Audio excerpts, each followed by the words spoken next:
Tymon just broke the European record again, but this time it was a little bit different because he actually did something that hasn't been done in over 12 years. And I mean, this solve was absolutely flawless. Like, there were really no mistakes I could find at all. But when looking back and comparing it to the last 13 European record singles, there's actually something that this solve had that none of them ending in 2011 had. It's not that he got super lucky or had anything noticeably easier than normal, but actually the opposite. That's because this solve was full step, something that hasn't been done since Mats Volk's 641 in 2011. All of the other ERs either had a PLL skip or an OLL skip. Still a PLL skip. And if you want to get even more stingy with it and say that VLS doesn't count as full step, then this streak can go all the way back to 2007, where they still did this to the cube after inspection, and everything was still shot on CCTV cameras stolen from the local drugstore. And what's even crazier is that this solve was 45 moves, done at 12 TPS, and it basically just goes without saying that this is the fastest full step solve ever done officially. And even though this was, again, a pretty much flawless solve, there was one thing he could have done to make it just a little bit faster, and I'll go in depth on that in the reconstruction. But anyway, let me just break it down to show you how this is even physically possible in the first place.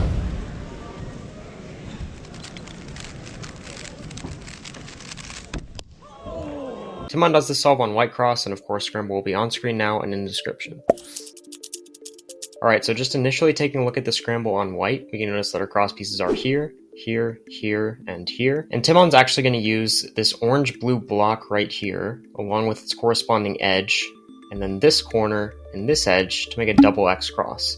And he's going to primarily pay attention to this pseudo pair down here.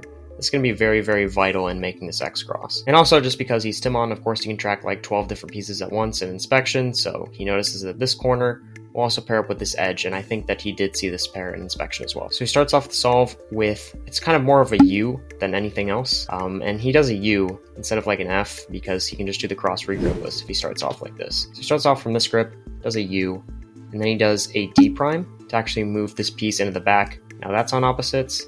And you move this one down, and now that's on opposites. And then you can kind of see where we're going with this, right? So he's going to connect this block up with an F2 right here, and now we almost have the cross completely finished. And this is the pseudo pair I was referring to earlier, right? So now we have the entire cross finished, and he sees this pseudo pair right here. But just holding it from this position, what he does is he actually does a wide U prime. And the reason he does that is so that he can just insert this pair rotationless, and he does that with a U2 insert like this, which is just very, very quick to do. Like, you can do it really, really fast, and it's just straight into the back. And I also do think that he saw that this third pair would be paired up, so pretty crazy stuff right here. And the reason why I think that he saw this was because he ends up doing both these moves at the same time, so it's either just insane look ahead, or just the fact that he knew it was going to be there in inspection already. And then speaking of look ahead's also very, very easy for the next pair, which is going to be the red-green right here. So he just inserts this pair, and you can immediately see this pair right here, so he just goes into it in the most standard way. And then he just does OLL like this, and then he's just left with a JB perm. And the reason that last there was so fast was because it was just RUF, so he was in home grip for most of the entire solve, right? There's only really one main regrip, I could say, at the beginning of the solve during the cross, and then everything else was just regripless and flowed really, really well, which is why you could do this at 12 TPS with absolutely no pauses, 45 moves, just insane. But what I really want to talk about pertaining to this solve is at this part of it in particular. And what you'll notice is that Tymon doesn't do anything crazy to get EO, which is what he usually does, right, to get the cross on top and then do a ZBLL or something like that. Instead, he just chooses to insert both the pairs in the most normal way, right? But something that you can actually do is, if you insert this pair with a sledgehammer, then you just get EO, and this is obviously 2-gen, so you know it's going to keep EO, right? So you do this, and now you have a UZBLL, which I actually know this one because I know full UZBLL, not to flex or anything, but yeah, I do. It just makes me really, really smart, right? But anyway, he gets this one, and you can actually recognize this ZBLL from two sides. So all you need to do is see it from this angle, and you automatically know which ZBLL it is. And on top of that, it's actually a really, really fast out. So this one's only 11 moves, and it just goes like this. And then UAUF. So that to me is what's so interesting about this, is that he could have just done that and then gotten the ZBLL. So yeah, but nevertheless, still an absolutely insane solve. First full step European record in 12 years.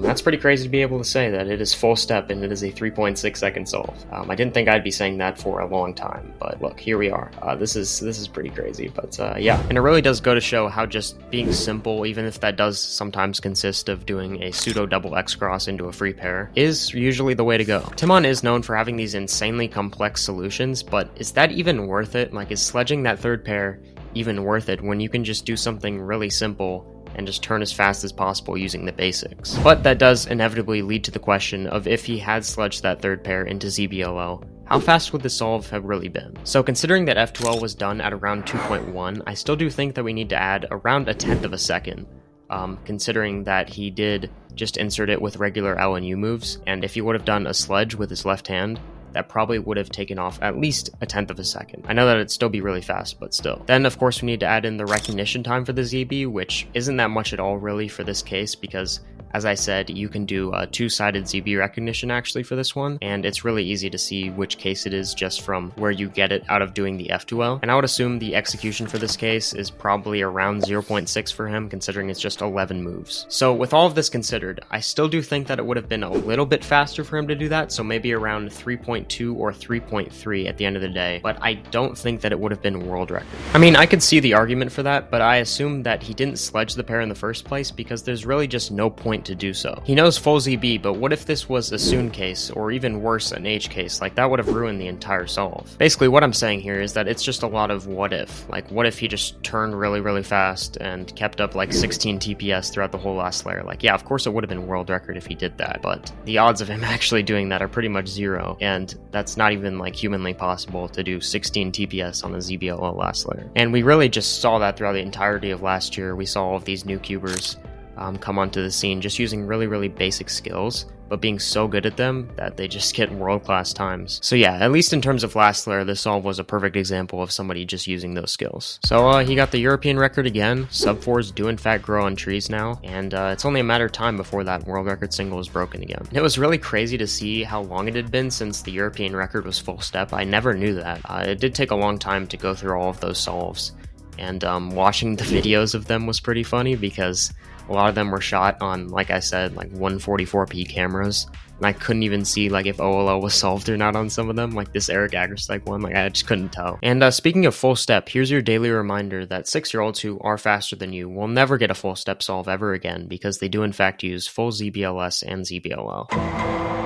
And yeah, thank you guys so much for 5K. We're just going to keep going from here. I appreciate each and every one of you that subscribed. It means a lot to me that you guys are enjoying the content. And yeah, you can watch this video up here if you enjoyed this one, and you can subscribe up here. And yeah, that's about it. See ya.